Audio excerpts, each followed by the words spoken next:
मना बट्टा खानदेशना भाऊ बहिणीसले आकाशजींना हार्दिक शुभेच्छा। छत्रपती शिवाजी महाराज की जय भवानी। महापराक्रमी बिरसा मुंडा यांना मानाचा मुजरा। आपले विश्वनेते लोकप्रिय आणि यशस्वी प्रधानमंत्री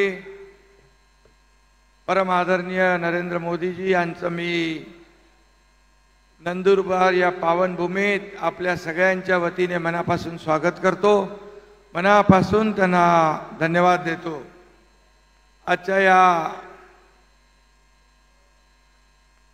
महायुतीच्या जाहीर सभेला उपस्थित आमचे लोकप्रिय उपमुख्यमंत्री देवेंद्र फडणवीसजी, पालकमंत्री गावित, दुसरे आमचे मंत्री पाटील, व्यासपीठावरील सर्व सन्माननीय मान्यवर आणि प्रचंड मतात एवढ्या बहुसंख्येने आपण भर उन्हात उपस्थित झालात, हे आपले सर्व बांधव भगिनी पत्रकार मित्रांनो। खरं म्हणजे रस्त्याला आणखी एवढी प्रचंड रांग आहे गाड्यांची आणि माणसांची की त्यांना यायला इथे म्हणजे सगळे रस्ते माणसांनी फुललेले आहेत। आणि आदरणीय प्रधानमंत्री मोदीजींच्या सभेला असा सगळा जनसमुदाय लोटतो, जनसागर लोटतो। खरं म्हणजे अशी लोकप्रियता कुणाला लाभली आहे का बाबा? देशात नाही तर जगामध्ये सगळ्यात लोकप्रिय माणूस कोण आहे व्यक्ती?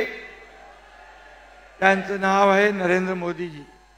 आणि याचा आपल्याला अभिमान आहे, आपल्याला गौरव आहे। खरं म्हणजे अक्षय तृतीच्या शुभ मुहूर्तावर मोदीजी इथे आलेत, त्यामुळे 4 जूनला डॉक्टर हिना गावित यांच्या विजयाची शुभवार्ता पक्की झालेली आहे। नंदुरबारच्या जनतेने ठरवलंय डॉक्टर हिना गावित गेल्या पाहिजे दिल्लीत आणि पाडवी राहिले पाहिजे गल्लीत। बरोबर आहे ना?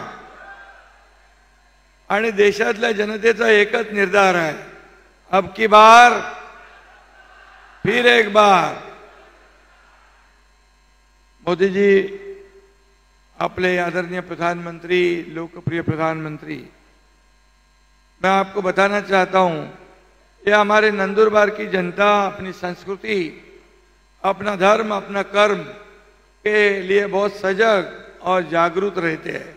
वे विकास भी चाहते हैं, लेकिन जल, जंगल और जमीन को सुरक्षित भी रखना चाहते हैं, और ये उनकी पहचान है। मोदीजींनाही आदिवासी बांधवांच्या भावना बरोबर कळतात। मला आठवतं मोदीजी म्हणाले होते, आदिवासी समाज के उत्थान, गौरव और सम्मान के लिए मैं समर्पित हूँ। मेरे लिए आदिवासी सिर्फ वोट बैंक नहीं बल्कि देश का गौरव है, असं आपल्या आदिवासी समाजाच्या बाबतीमध्ये मोदीजींचं मत आहे। त्यामुळे देशात प्रधानमंत्री जनजातीय आदिवासी न्याय महाअभियान सुरू केलं। 50-60 वर्षात कुपोषण, गरिबी हटवण्यासाठी काँग्रेसने काय केलं हे आपल्याला माहीत आहे, परंतु त्याने आदिवासी जमिनीचा कुठलाही प्रश्न सोडवला नाही। त्याचबरोबर मोदीजींनी वनसंपदा कायद्यामध्ये बदल करून आदिवासींना त्यांचा हक्क मिळवून देण्याचं काम मोदीजींनी आपलं केलं आहे। त्यामुळे 50-60 वर्षात जे झालं नाही ते 10 वर्षात या ठिकाणी केलेलं आहे। आणि म्हणून पंतप्रधान आवास योजनेतून आदिवासींना आता घरं मिळू लागली, गावात माता भगिनींना घरात शौचालय मिळू लागली, 80 कोटी गरिबांना मोफत राशन मिळालं, घरात गॅस मिळाला। आदिवासी महिला या देशाच्या सर्वोच्च पदी, राष्ट्रपदी आज आदिवासी समाजाच्या महिला आपल्या भगिनी द्रौपदी मुर्मू मॅडम आहेत. आदिवासी कल्याणाचा ध्यास घेतलेल्या मोदीजींमुळेच हे सगळं शक्य झालेलं आहे. आणि म्हणून आपलं मत कोणाला?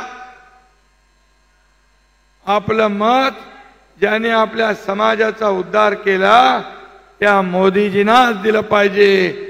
आणि मग हिना गावी त्यांना मत म्हणजे मोदीजींना मत. आणि म्हणून हिनाताईंना मत देऊन आपण मोदीजींचे हात बळकट करायचे आहेत. 2014 2019ला देखील असेच आरोप केले, पण काय झालं? त्यापेक्षा त्यांचा बेकार पराभव या 2024ला झाल्याशिवाय राहणार नाही. अशा प्रकारचं एक सगळं वातावरण या ठिकाणी आहे. खरं म्हणजे आता त्यांना कळून चुकलंय की आपला पराभव होणार आहे आणि म्हणून संविधान बदलणार अशा खोट्या अफवा पसरू लागल्यात. परंतु ज्या काँग्रेसने बाबासाहेबांचा पराभव कोणी केला? या काँग्रेसने केला. बाबासाहेबांचा अपमान कोणी केला? काँग्रेसने केला. आणि बाबासाहेबांचा संविधान दिन कोणी साजरा केला? आपल्या मोदी साहेबांनी केला. आणि म्हणून या बाबासाहेबांचा अपमान करणाऱ्या काँग्रेसला बिलकुल थारा जनता देणार नाही. आणि म्हणून देशातली 140 कोटी जनता मोदीजींच्या पाठीशी उभी आहे. आता काँग्रेस पाकिस्तानची भाषा बोलू लागली आहे. काँग्रेस का हात पाकिस्तान के साथ असे सिद्ध झालेलं आहे. कारण जे पाकिस्तान बोलतंय हे काँग्रेस बोलू लागलेत. आणि म्हणून भाकरी खायची भारताची आणि चाकरी करायची पाकिस्तानची अशा या देशद्रोही काँग्रेसला आपण हद्दपार करायचं आहे. आणि म्हणून पूर्वी काँग्रेसचा प्रचार नंदुरबार मधून व्हायचा, पण त्यांनी इथल्या आदिवासींना वोट बँक म्हणून वापरलं. आणि म्हणून आज ही नंदुरबारची जनता याचा बदला घेतल्याशिवाय राहणार नाही. आणि आता मोदीजी जी काय लहर आता दिसते, आपको लहर दिख रही है, वो धीरे धीरे और बढ़ रही है और ये आंधी बनकर आएगी. 4 जून को उस आंधी में कांग्रेस और इंडिया लाइन सबाचट हो जाएगी. आणि मोदीजी प्रधानमंत्री पदाची हॅट्रिक करणार आणि हिनाताई देखील पुन्हा निवडून येणार. गेल्या 10 वर्षात हिनाताईंनी केलेलं काम, विकास कामं इथल्या जनतेसमोर आहेत. आणि म्हणून गेल्या 10 वर्षात मोदीजींनी केलं काम, केंद्र सरकारने केलेलं काम आपल्या समोर आहे. आपल्या राज्य सरकारने 2 वर्षात केलेलं काम आपल्या समोर आहे.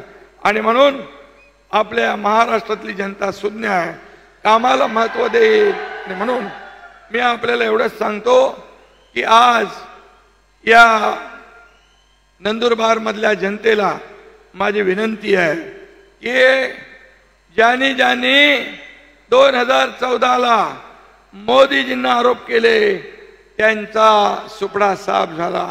2019ला आरोप केले तेव्हा जास्ती जनता जवळ आली. आता 2024ला पण ते आरोप करतायत. यांना आता काय दाखवणार जनता? त्यांचा कायमचा घरचा रस्ता दाखवून देईल आणि मोदीजींना पुन्हा या देशाचं प्रधानमंत्री करतील. मी एवढंच सांगतो, आपल्या सरकारने आदिवासी आश्रमशाळा, विद्यार्थ्यांना PhD साठी फेलोशिप, 1.5 लाखापेक्षा जास्त विद्यार्थ्यांना 10वी नंतर स्कॉलरशिप, 2 लाखापेक्षा जास्त वन हक्क दावे आपण मान्य केलेत. कुपोषण निर्मूलनासाठी टास्क फोर्स तयार केलाय. डोंगर दऱ्यात राहणाऱ्या आदिवासी बांधवांना मुख्य प्रवाहात आणण्याचं काम मोदीजींनी केलंय. आणि म्हणून ही निवडणूक डॉक्टर गावित किंवा तुमची आमची नाही आहे. ही निवडणूक राष्ट्र घडवणारी आहे. ही निवडणूक महासत्ता घडवणारी आहे. ही निवडणूक देशाच्या विकासाची आहे. आणि म्हणून नरेंद्र मोदी विरुद्ध राहुल गांधी अशी आहे.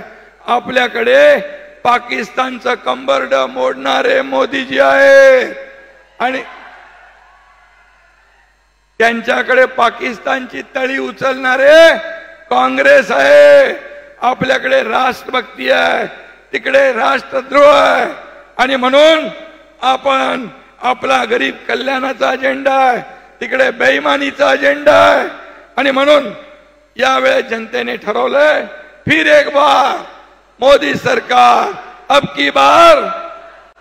त्यामुळे 13 तारखेला आपण विरोधकांचे 12 वाजवणार ना,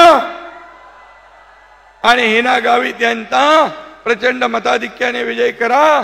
त्यांच्या निशाणी कमळासमोरचं बटन दाबा आणि हिना ताईला प्रचंड मताधिक्याने विजयी करा. आणि देशाचे प्रधानमंत्री नरेंद्र मोदीजींचे हात बळकट करा. धन्यवाद. जय हिंद, जय महाराष्ट्र.